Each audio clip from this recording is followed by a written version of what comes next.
Baghdad میں ایک بزرگ تھے تو درزیوں کا کام کرتے تھے.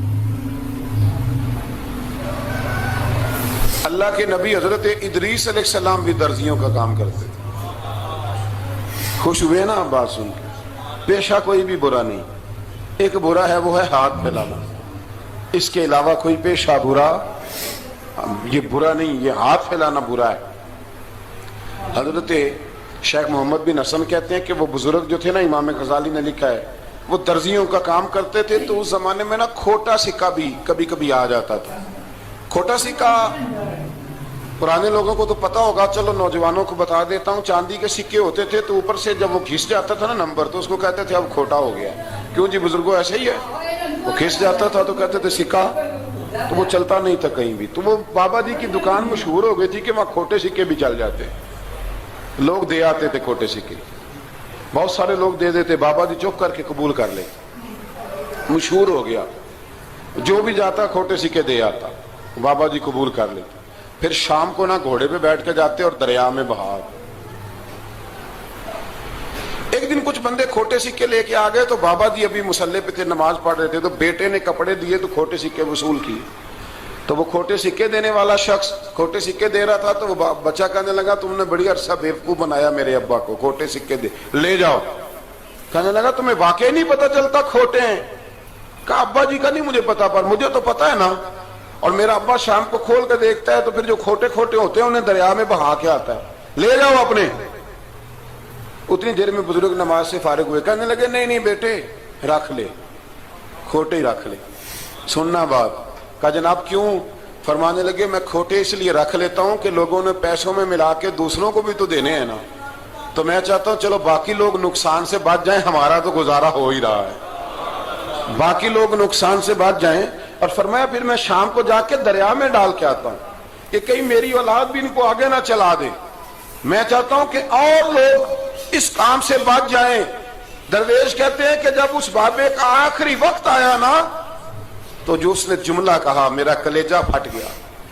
آخری وقت جو اس نے دعا مانگی تو فرماتے ہیں میرے اندر وجد اور کیف کی صورت پیدا ہو گئی.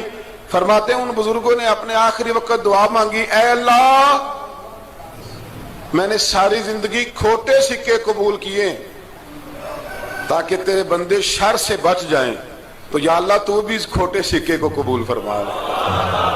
اللہ میں نے کھوٹے سکے قبول کیے، کھوٹے، تاکہ تیرے بندے تکلیف سے بچ جائیں. تو مالک میں بھی کھوٹا ہی ہوں، اللہ تو بھی اس کھوٹے کو قبول فرما لے. اور یہ دعا مانگ کے نا تو کبھی روتے کبھی ہنستے. لوگوں نے کہا کیا ہوا؟ کہتے ہیں لگتا ہے رب نے کھوٹا سکہ قبول فرما لیا، لگتا ہے کہ اللہ نے کھوٹا سکہ قبول. لوگوں کو تکلیف سے بچائیں. ہمارا وجود یارو مطلب کیا ہو جائے گا 2 منٹ کے لیے سمجھ لیں کیا ہو جائے. یعنی اگر آپ بڑے غصے سے باہر آئے اور پاپڑ بیچنے والے پہ آپ نے غصہ نکال لیا سارا، میں رات کی ڈیوٹی کر کے آیا ہوں تھکا ہوا ہوں اور تو پاپڑ بیچنے آ گیا، تم لوگ بڑے نالائق ہو بدتمیز ہو، آپ نے یہ سخت جملے کہہ دیے، چپ کر کے وہ آدمی معذرت کر کے گزر گیا، وہ تو سارا دن پریشان رہے گا نا کہ میری غریبی کا مذاق اڑا. مطلب ہو کیا گیا، ہوا کیا اگر اس نے کوئی بات کر لی. اعلیٰ حضرت فاضل بریلوی کے خلیفہ لاہور میں سید ابو البرکات شاہ صاحب رحمت اللہ تعالی علیہ، تو رات کو ایک شخص تراویح کے بعد حضرت سویا کرتے تھے. بہت سارے لوگ تو سو ہی نہیں پاتے رمضان کی راتوں میں، سو ہی نہیں پاتے، میں خود نہیں سو پاتا. اب تراویح سے اگر آپ 10:30 فارغ ہوئے تو 2 بجے اگر آپ کو دوبارہ اٹھنا ہے تو بیچ میں آپ کو کیا ملے گا؟ اگر آپ نے کچھ پڑھنا پڑھانا ہے، صبح درس دینا ہے، تو پھر تو آپ کے لیے بڑا اور یہ خاصا مشکل کام ہے، یہ خاصا مشکل کام ہے. آپ یقین کریں چند تفسیریں دیکھتے ہیں تو ٹائم بہت زیادہ ہو جاتا ہے. وہ پھر آگے سننے والوں پہ بھی ڈیپینڈ کرتا ہے ان کے مزاج مبارک کس طرح کے. سید صاحب رحمت اللہ علیہ نا عشاء کی نماز کے بعد تراویح پڑھ کے تو کچھ عبادت کی، کچھ مطالعہ کیا، صبح درس دینا تھا، تو تھوڑی دیر کے لیے بوڑھے آدمی تھے، تھک گئے تو سو گئے. ایک بندہ نہ کہیں گیا ہوا تھا تو واپس آیا تو اس نے دروازے پہ دستک دی.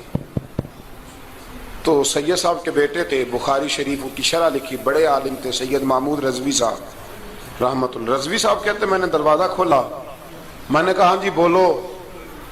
کہنے لگا جی میں نے سید صاحب سے ملنا ہے. مفتی اعظم پاکستان تھے وہ، لاہور میں حزب الاناف ادارہ تھا، سید ابو البرکات شاہ.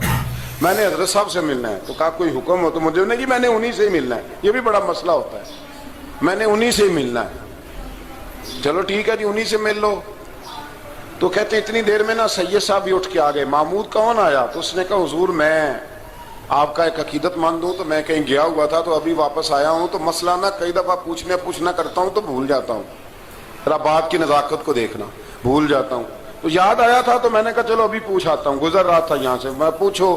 کہنے لگا جی پوچھنا یہ تھا کہ جس نے فرض جماعت کے ساتھ نہ پڑھے ہوں رمضان میں تو کیا وتر جماعت سے پڑھ سکتا ہے؟ مسئلہ پوچھنا تھا. علامہ محمود رضوی صاحب کہتے ہیں مجھے بڑا ہی غصہ آیا. میں نے کہا کہ پتہ نہیں کوئی اس وقت مشکل آ گئی ہے جو رات کو آیا ہے. کسی وقت انسان رات کو طلاق دے بیٹھتا ہے, کوئی ایسی بات ہو جاتی ہے تو عالم کے دروازے پر, یہ تو عام سا مسئلہ ہے, سویرے بھی پوچھ لیتا. اتنی تکلیف دی اس نے, کتنی بڑی اذیت ہے. اور ایسے ہوتا ہے, ہم نہیں احساس کرتے کہ یار تھوڑا سا دیکھ لیں, ماحول کو دیکھ لیں, طبیعت کو دیکھ لیں. مجھے بڑی اچھی طرح یاد ہے کہ میں نے ایک دفعہ نا ایک عالم سے مسئلہ دریافت کیا, وہ ہمارے استاد تھے, تو مجھ پہ ناراض ہوئے. میں بڑا پریشان ہوا کہ پوچھی تو میں نے دین کی بات تھی, تو استاد ہی ناراض ہو گئے. استاد واپس آیا تو یہ کہنے لگے تمہیں پتہ ہے میں شوگر کا مریض ہوں. میں بڑی تکلیف میں تھا, اور میں نے نماز کے لیے میں جلدی کیوں اٹھ کے چلا گیا تھا, میں نے ایک روٹی کھانی تھی, مجھے کچھ ہو رہا تھا. تو اب میں اگر تجھے انکار کرتا, دین کی بات تھوڑا دیکھ لیا کرو, مزاج کو سمجھ لیا کرو, تم سمجھتے نہیں, احساس نہیں پیدا کرتے. وہ بڑی اس وقت چیز سمجھ میں آئی کہ کچھ چیزیں ایسی ہوتی ہیں ہر وقت انسان ایک موڈ میں نہیں ہوتا. آپ سمجھیں, بہرحال جو بات کر رہا ہوں اس کو سمجھیے گا. تو وہ کہتے ہیں کہ سید صاحب نے اس کو کہا, میں بات ختم کرنے لگا ہوں, کہا کہ وہ اگر نہیں نہ پڑھے فرض جماعت کے ساتھ تو بہتر یہ ہے کہ وتر بھی جماعت سے نہ پڑھو. وہ بندہ مطمئن ہو کے چلا گیا. سید صاحب اپنے کمرے میں چلے گئے تو علامہ صاحب کہتے ہیں مجھے بڑا غصہ آیا. میں نے اس کو بلایا, میں نے کہا کہ کیا تیری جان کے مصیبت میں آئی ہوئی تھی؟ اسی وقت ہی مسئلہ پوچھنا تھا, اسی وقت ہی پوچھنا تھا, دن نہیں چڑھنا تھا, یا تجھے حضرت اسرائیل بتا گئے تھے کہ تیری آخری رات ہے؟ کہتے میں نے پورا غصہ نکالا اس پر. میں نے کہا تو بڑا ہی بیوقوف آدمی ہے, بوڑھے آدمی ہیں, اور بڑی مشکل سے نیند آتی ہے, آ ہی گئی تھی تو آ گیا ہے. کہتے میں غصہ کر رہا تھا تو سید صاحب آ گئے, تو آ کے مجھے ڈانٹا, چپ کر, اس طرح کسی کے ساتھ بات کرتے ہیں. پھر اس کو کہنے لگے بھائی معاف کرنا, یہ ابھی بچہ ہے, اسے پتہ نہیں. کہتے ہیں پھر مجھے کمرے میں لے گئے اور بہت بڑا ہی جملہ کہا. اگر آپ اپنا کلیجہ ٹھنڈا کرنا چاہیں نا تو اس طرح بھی کر سکتے ہیں. بہت بڑا جملہ کہا. کہنے لگے معبود مسئلہ تو میں نے بتایا, تمہیں کیا تکلیف ہوئی؟ اور پھر فرمانے لگے شکر کرو اللہ کا, اس دور میں بھی کوئی دین کی بات پوچھتا ہے. شکر کرو اللہ کا, اس دور میں بھی کوئی دین کی بات پوچھتا ہے. شکر کرو اللہ کا, کوئی دین کی بات پوچھتا ہے, ورنہ تو لوگ پوچھتے ہی نہیں.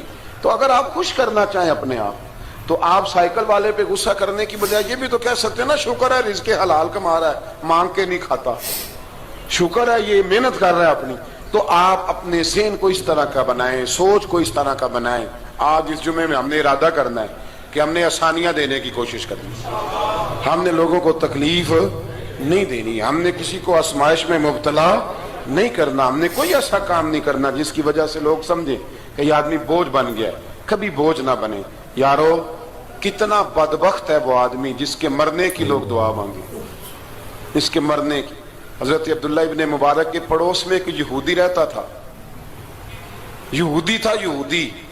حضرت عبداللہ ابن مبارک مکان بیچنے لگے. حضرت عبداللہ ابن مبارک کا پڑوسی مکان بیچنے لگا, وہ یہودی.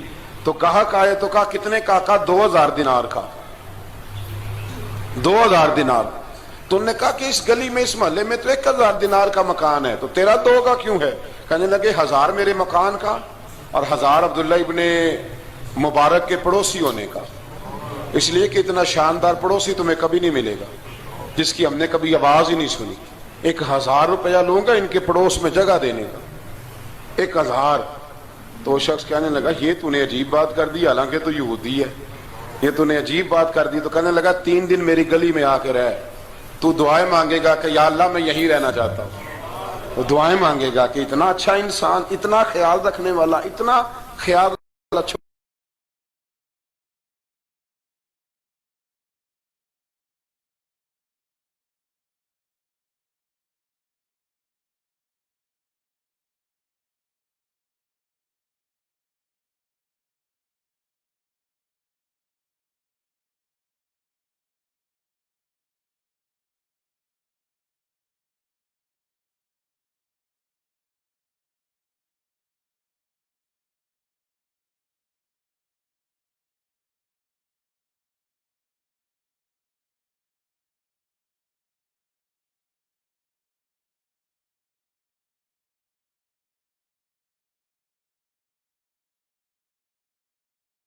کسی سے پیار کریں.